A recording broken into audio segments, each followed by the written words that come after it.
What's up, everyone? Welcome to our live presentation today.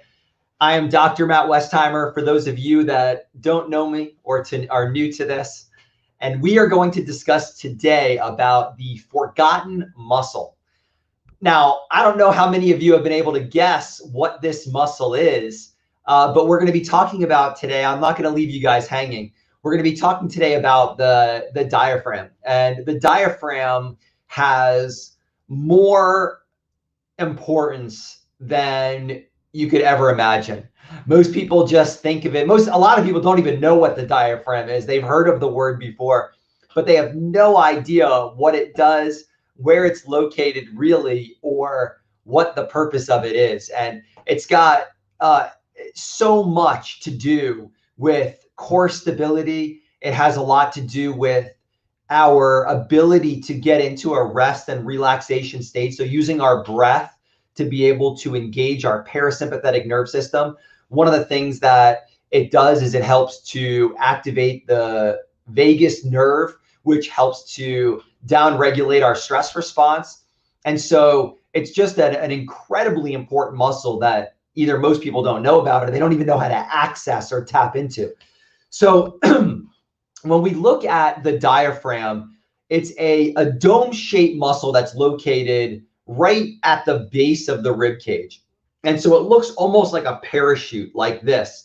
And so it's down in, I guess you can't really see me, but it's down in like this region right over here. And what it does is it separates the thoracic cavity. So right here, let me move my chair up a little bit here. So right from here, it separates that from the abdomen. So you have up in the chest, you have the lungs and the heart, and then underneath all that, you have the abdominal cavity. And it sits right over the liver. And so what it does is it does a few things. And so I want to get into a couple of the actions that it has, but then also go into techniques that you can utilize to build up better core stability for better protection of your low back and better control. And then also ways that you can activate and use the diaphragm to tap into that vagally mediated parasympathetic nerve system response, AKA calm yourself down when you're anxious and stressed, which I think a lot of us can use, myself included. So some of the things that the diaphragm does is, number one, like we talked about, it separates the thoracic cavity from the abdominal cavity. The other thing that it does is it undergoes contraction and relaxation in order to change the volume of the thoracic cavity in relationship to the abdominal cavity. So what's the importance of that? Well, when you inhale, your lungs expand. So you need to create room for your lungs to expand. The way that can do is from a couple of different ways. If you're engaging your diaphragm, what it does is it compresses down your organs in your abdomen in order to create room for the lungs to expand. Now, if you don't have good activation of the diaphragm, though, then what happens is we start to use these secondary muscles, these accessory muscles, like your scalenes, like your pec minor. And what happens is you breathe like this. And your shoulders elevate, your ribs expand up, and then that could create a ton of pressure and compression in the upper back, the neck. But what it can also do is it activates the sympathetic nerve system, so it engages the stress response. And so we have to be able to differentiate between your primary respiratory muscles, like your diaphragm and your external intercostals, and your secondary respiratory muscles, like scalenes, like traps, levator, pec minor, that are creating this elevation. You don't want to do this when you breathe. Now, whenever I look around and I see people that are mouth breathers or people that are struggling, that you can see they're overweight or they're having cardiovascular issues, almost all of them are chest breathers, secondary respiratory breathers. They're this. You see this a lot, this kind of rocking up. And I'm exaggerating it a little bit, but not really. I mean, if you observe it, you're going to see a lot of that. So what we want to be able to do is we want to be able to activate our diaphragm because it's involved in respiration and stabilization. And so let's talk a little bit about, but let's put a little, tie a little knot in that for a moment. And I want to go to some of the models of core stability that we've seen through the years. So one of the first models of core stability was what's known as transverse hollowing. And transverse hollowing is like where you would pull your belly button in towards your spine. You heard about that a lot if you did yoga or you did Pilates. They talk a lot about pulling the abdomen into your spine. And that was a way of engaging your transverse abdominis. They associated the transverse abdominis with the core. Now, the transverse abdominis is a part of the core, but it's only one of over a couple dozen muscles that make up the core. And so that was the first layer, was engaging your transverse abdominis. But what that's kind of like is if you look at your abdomen like a cylinder, that's like tying a rope around the center and then pulling it real tight. So it's compressing in the middle, but you're missing above and below, which is really important as well. So then we got to the second level of core stability, and that was what's known as abdominal bracing. And that's basically where you create an intra-abdominal compression. Like instead of just tying a knot around the center of the cylinder, you're compressing the whole cylinder. Now, the problem with that, it's better than the first one, but the problem with that one is you end up dumping your energy out below and above. So you're not stabilizing your pelvic floor at the bottom, and you're certainly not stabilizing the top with your diaphragm. So you're creating a squeezing around the whole center of the cylinder, but you're dumping energy out above it and below it. So the real core training is being able to engage around this entire cylinder from the outside. So you're engaging that whole cylinder and then creating a compression from the bottom up and the top down. So you create this really tight intra-abdominal core stability. That's the goal of what we want to look to. So if you're looking at just doing chest breathing, that is dysfunctional breathing. If you're looking at just doing belly breathing, where you're only engaging the diaphragm, a certain section of the diaphragm, where your stomach is just going out and in, especially when you're lifting or exercising, that's also dysfunctional as well. So I want to talk about this idea of this 360 degree, this round 360 degree breathing that I learned from Dr. Brenda Gajowski. I'm always happy to give her a shout out, world-class pelvic floor PT. And she talks a lot about this, the 360 degree breath. So you want to create that pressure around the lateral aspect of it, but also from the top and from the bottom. That's really what you want, is full diaphragmatic breathing. So what does that look like?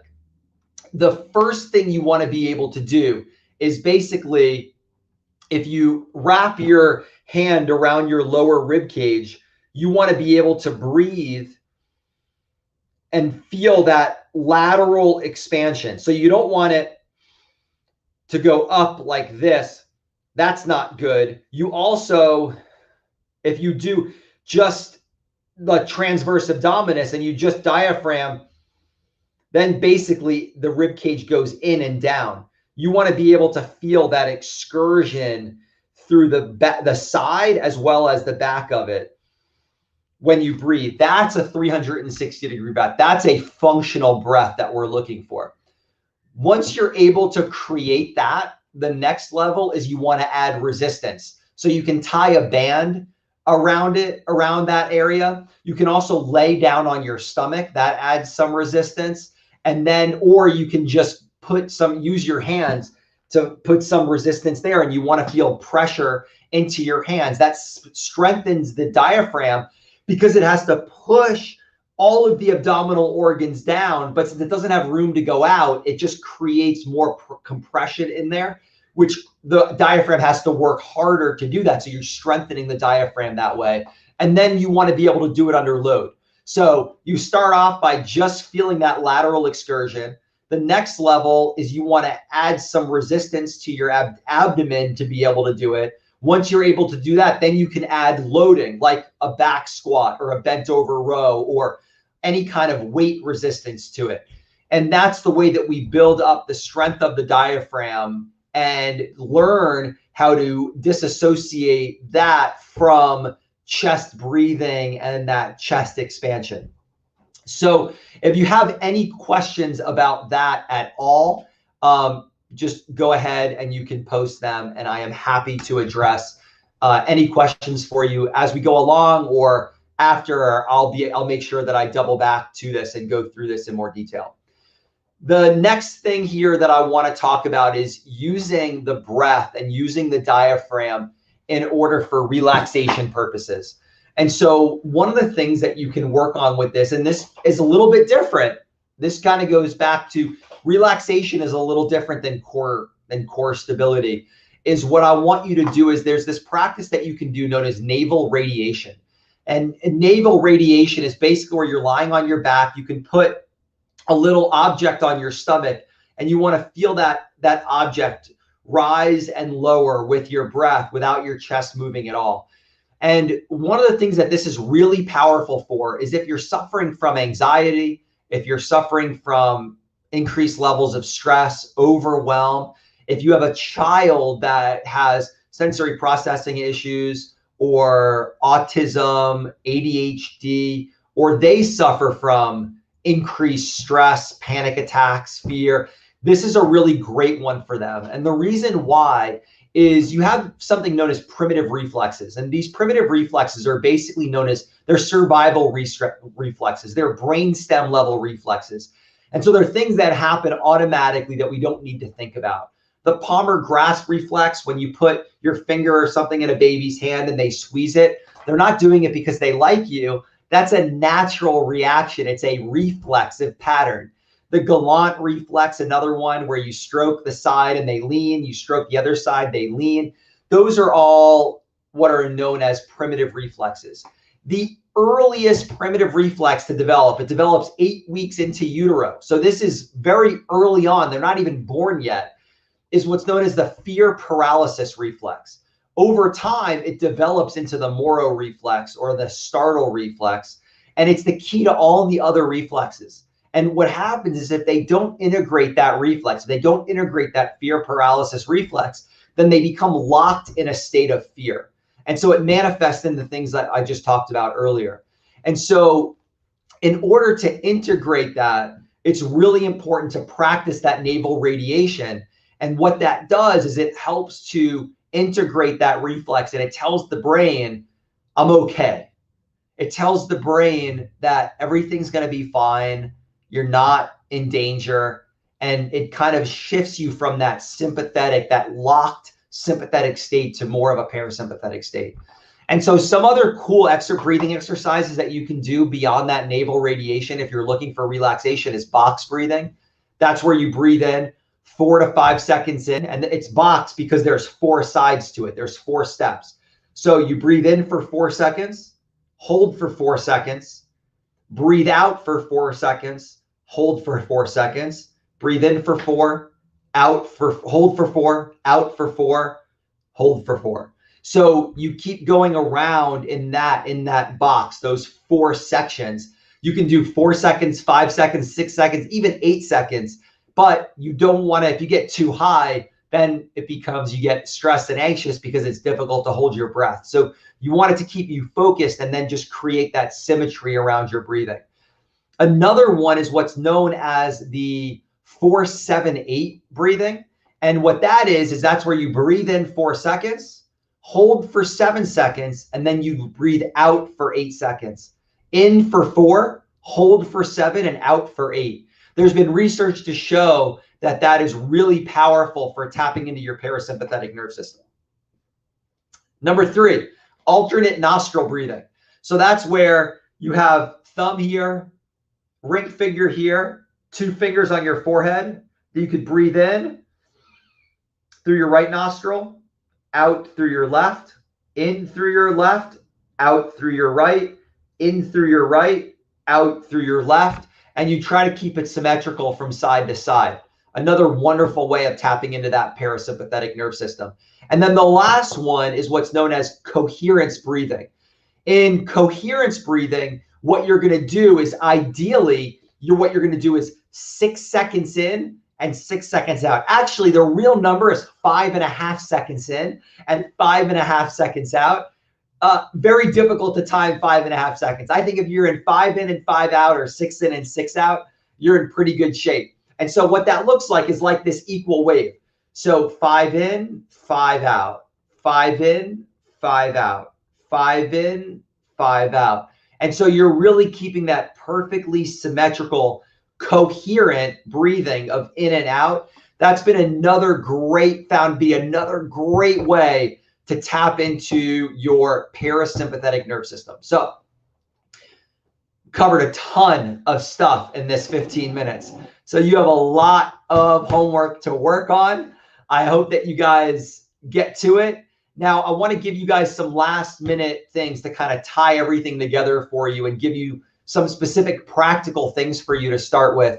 But what I'm going to do now real quick is just ask you guys for a huge favor. If you're listening to this, if you've been on this journey with us, we would love, it would mean the world to us if we could get some feedback from you guys on the internet. So if you wouldn't mind, if you found value from this group, you find value from these workshops, if you wouldn't mind going to look us up, Precision Chiropractic Matthews on Google, and just write us a quick Google review. We would love to hear from you. It would mean the world to us, and it would also help us reach more people. So this group will always be free, but I want to ask you for a favor to be able to help us moving forward. So thank you guys for that. Now, tying this all together, here's where I want you guys to start. The first thing I want you guys to start with the breathing is just that lateral excursion. So feeling that go out, not up and not in. You want to feel that pressing out against your thumbs on your backside and then your hands on the lateral side. So that's number one. And then number two, at night before you go to bed, I want you to practice to start that naval radiation.